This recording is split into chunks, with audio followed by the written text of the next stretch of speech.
Hey everybody, welcome back. Today we are going to talk about micro food plots, why we like them so much. They're a big part of our strategy on the properties we hunt on and work on for other people. We're going to show you some of the micro food plots we have done. We're going to show you our strategy. We're going to talk about why we like them so much, and we're going to talk about what we recommend planting them. We're not going to really take you out and show you how to put them in. Okay, we're going to do that this coming spring because right now it's November 3rd when we're shooting this video, and it's going to be pretty tough for anybody to really go put in a micro food plot right now. But we're going to talk about that. As you're sitting in your deer stand this year, look around. Is this something you can incorporate into your program this off season, this coming up off season? But again, we're going to do some videos in the spring showing you how we do micro food plots, how we recommend building them, and what we recommend putting in them. But let's talk about micro food plots. I really like micro food plots. And what a micro food plot is to me is, that eighth acre, even smaller, just a hunting opportunity. Okay, this is where we have really good access in and out of a stand location, undetected. And what we want the deer to do is to stop, grab a bite to eat. Most of our micro food plots incorporate three things: the food plot itself, a water hole, and whether it's a scrape tree, we use the vines, the grapevines, wild grapevines, or we'll actually take, we've got a lot of balsams where we hunt. We'll strip that balsam tree except for one big branch and get that branch at about this level, and we'll use that as the licking branch or the scrape tree as well. Those three things are all on our micro food plots. Now, you might have a higher, drier ground where you can't dig a wildlife water hole. I really like those, okay, because I never have to go back and fill them up. We just had a big rainstorm, filled those water holes all right back up. Did not have to take water out to any of these water holes. If you're on dry ground, obviously you're looking at that that 50 to 100 gallon tank from Tractor Supply, and you're filling those up. But I really like that. I consider this a one-stop shop for the deer. Kind of like if you're driving on a long distance trip, you stop at a gas station, grab some chips and a soda or water or whatever. That's what we do this for the whitetails. As they're heading off to the local destination food plot, or they're coming back in the morning. I really like these micro plots. We use these for our hunting opportunities. I really don't like sitting on the big wide open destination food plot. I like these hunting opportunities, especially for archery. You can sit, you can get in, good access, get out, good access. These deer come through, grab a bite to eat, grab a drink of water, maybe hit the vine or the mock scrape on like I use balsam trees, and then they just keep going. I did an all-day sit November 1st, Friday, and I got to observe this. I had great access, got in 45 minutes before daylight, and I watched the deer coming back from the destination food plot, funnel through, hit the branch, hit the licking vine, grabbed a bite to eat, and they hit the water hole, and they went to the bedding area. All before dark, they all started filtering out of the bedding area, came right by the stand again, water hole, vines, licking branches, grab a bite to eat, and they all went to the destination food plot, and I got out no problem. I wasn't bumping deer on the way in. I wasn't bumping deer on the way out. I really like these for hunting opportunities, and we're going to take you out into the woods in a little while and show you what I'm talking about. Pass through, that's exactly what I want them to do. I want them to pass through. I don't want this to be the final spot at night, or I don't want deer standing there in the morning when I'm trying to get to a deer stand. This is what they're going to do. The one that I sat November 1st was 200 yards off of the main destination food plot, but it was close to a bedding area. But I got in, got out, because it's a pass through, meaning they're just there for no more than 2 or 3 minutes. So that's exactly what we're trying to create, a pass-through opportunity where you're getting them coming back from feeding, or they're going to the feed, and we're closer to a bedding area, but we're just trying to get a shot opportunity. Now, what are we planting? Because these are so small, okay, and the ones that we're going to show you 4 different ones, 2 different properties. I don't even think they're a 20th of an acre. Okay, the 3 on our hunting lease are all the same thing: Fall Forge, sandy soil, heavy in cereal rye. We added more rye to it. Because of 2 things: sunlight, as well as, well, 3 actually: sandy ground, and then the amount of mouths to feed. we needed something that's going to keep regenerating in this poor soil and low sunlight. Leaf drop, we talk about that a lot. You know, if you've got heavy leaf drop, you got to change up your strategy and what you're planting. But what we're doing is mostly cereal grains like rye and oats. And because we want that to regenerate, because we've got a lot of mouths to feed, plus this is big woods, and they're going to hit these plots a lot harder than, say, if it was an ag area. So what we're planting is cereal grains. Now, other properties where we've got better soil, we've got more food to offer as far as a destination food plot, and there might be ag area, and we've got not as much leaf drop, it's more open, and we can use greens in the form of our Seclusion 360 or clovers with a combination of cereal grains. I'll always add some grains in the fall. Okay, I really don't like, unless I'm in pure ag area, I don't like doing a lot of brassicas. I might add some radishes, but I just find that they get eaten to the ground so quickly, and because this is such a small plot, we need things that are going to regenerate, okay? And that's going to either be clovers, seclusion, or cereal grains. So that's what our strategy is. Let's go out to the woods right now, and we'll show you 4 different plots that we use, pass-through and hunting opportunities, and we call these our microfood plots. Okay, so this is microplot number 1 we're going to talk about. We just built this year. It's really sandy ground. What we ended up doing was digging a water hole with a mini excavator, and this is holding water in this drought, and you could see it's about 4 feet low. The water table's really low right now. We ended up spreading a lot of the sand out here. It was lower ground and it built it up, and the rye did extremely well. Dragged the rye in, covered the rye, got it buried, and I think we had a little bit of rain maybe 10 days after. But anyway,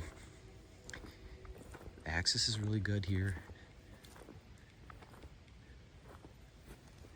One of the things my microplots always have, there's a mock, we didn't have a grapevine the day we did this, so we used a balsam branch. Obviously we've got water and we've got food.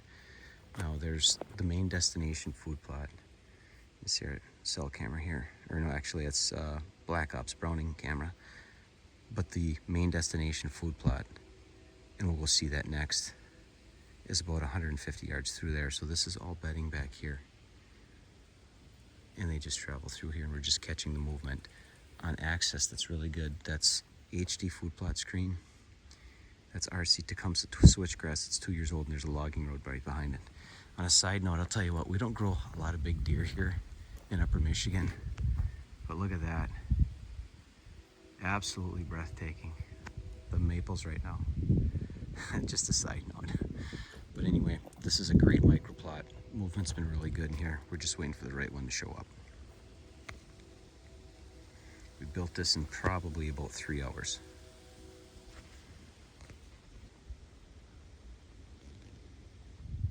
All right, this is microplot number 2. This is rye, and I think there's a little bit of oats in here. This is all bedding back here. You can see, let's see. You can see all those popples back there. That was a hinge cut bedding area back here. And we're not going to talk really loud because they're in there. Really thick, a lot of food. I can see 1.5 years growth. They're 10, 12 feet tall. But anyhow, here's, they pop out right here. Or right here, this trail right here. Actually goes 150 yards to the east. And that ends up at the microplot we were just at, the first one. Here again, at a vine, and you can see they're hitting it. Water hole. Now this is the thing you got to pay attention to when you do these microplots, and not really many people talk about this.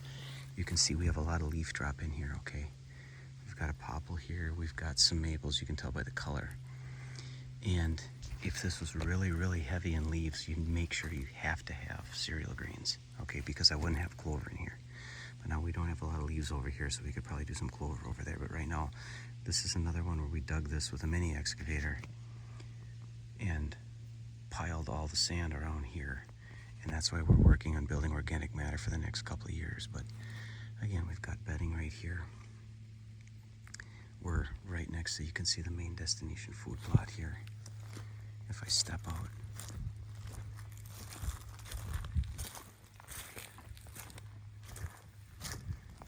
This is our fall forage sandy soil with strips of milo. And they're absolutely, I can look at the heads right now, they're absolutely destroying that milo. Great fall food source here where we can't grow corn. But we'll go back down here. This is microplot number 2. And there's deer in here every night. I took the cameras out of here, but I know we were having deer in here all day long because they step out, they can grab a drink. You know, people talk about the water tubs and stuff. You know, if I've got the opportunity to put these in, I'm putting these in over those water tubs because I never have to fill them. There's a foot of water in there yet. In this drought, I don't have to come in here with a noisy ATV and fill that thing. But this is part of the strategy. If I had, you know, now if I was in dry ground, I wouldn't have the ability to do this. But because we're in a lower area, you know, we've got about a 5-foot elevation change from here. Let me back up here. I got a 5-foot elevation change from here to here. This is perfect. Okay. I would much rather have these natural water ponds than the plastic tubs that I have to fill. Now, again, if we were in dry ground, obviously we're using the plastic tubs, the 100-gallon ones, but I really like these water ponds. Cost me, I think, $500 to rent a mini excavator for the day, and I dug 3 of them. But this microplot here, bedding, food, main food right here, all cereal grains until we get the organic matter built up. All right, we're in another microplot. This is, we're 100 yards to the south of the main destination food plot. Rye and oats. There's a water hole right back here. Got our vine here. And there's a box blind right there. This is mostly a rifle hunting spot. But, you know, it's hundreds of acres of all that. Real thick property. And let's see if you can see. Yeah, you can see the clearing way back here, 125 yards. That's a main destination food plot. So we'll catch the movement coming from south heading north to the main destination food plot. But again, this is, you can see it was kind of grassy and we had to mow a few balsams, but we're in here eating. You can see all the browse pressure.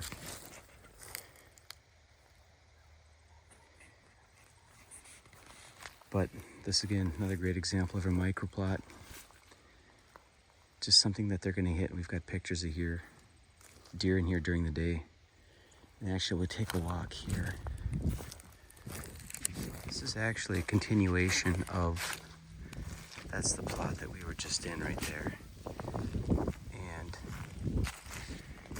this is kind of another, we just carved this one out this fall.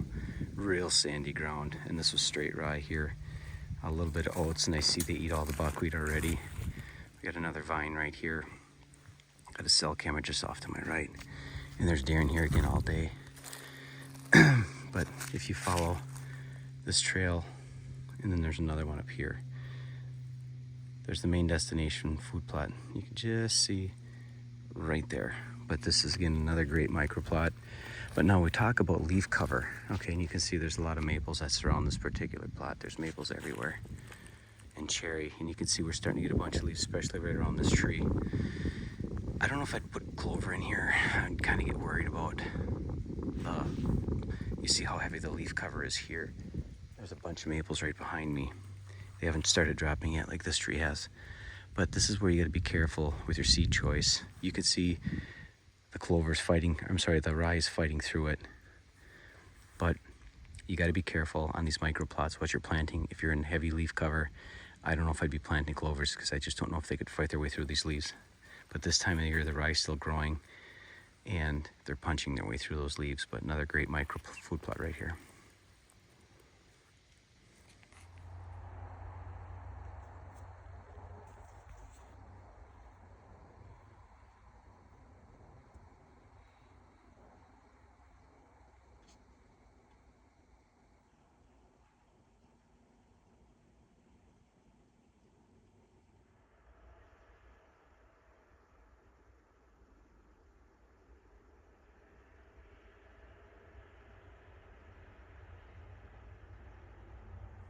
Okay, 2 different properties, same strategy. Real heavy in cereal grains on these microfood plots. we're trying to catch that movement between betting and big food bet to betting. And whether I've been in the stand to watch the movement or our trail cameras watch the movement, I see deer all day long in these little micro plots. They might get up because we're so close to bedding. They might get up and grab a bite to eat, grab a drink of water, hit that vine, and then go back to bed. But this is exactly what we like when we create and talk about these micro food plots. So hopefully this strategy is something you can utilize in 2025. We'd love to help you. If you've got any questions, by all means, ask them in the comments below. Or if you want to talk to us, you can go to northwoodswhitetails.com, our website. Lower right-hand corner, there's a little icon to get a hold of us. Click on that, and we should be able to answer any questions within a day or two. So the biggest thing, though, the election's coming up, okay? And I'm not going to get into any political stuff. That's a dumpster fire I don't even want to touch. But there's millions and millions of sportsmen and women, gun owners that don't vote. Folks, you need to get out and vote. Go out, and if you're not registered, go out and vote, or go out and register, go out and vote, because the things that we love to do as sportsmen and women and firearms owners, yes, it's at stake. Do your research. Go out and choose the best candidates that are going to represent your values and your ideals. Voting is a privilege here in America, okay? And please take advantage of that. Go out and vote. Thanks for watching, folks. Again, if you've got any questions, by all means, comments below. Thank you for watching, and we'll see you in a week.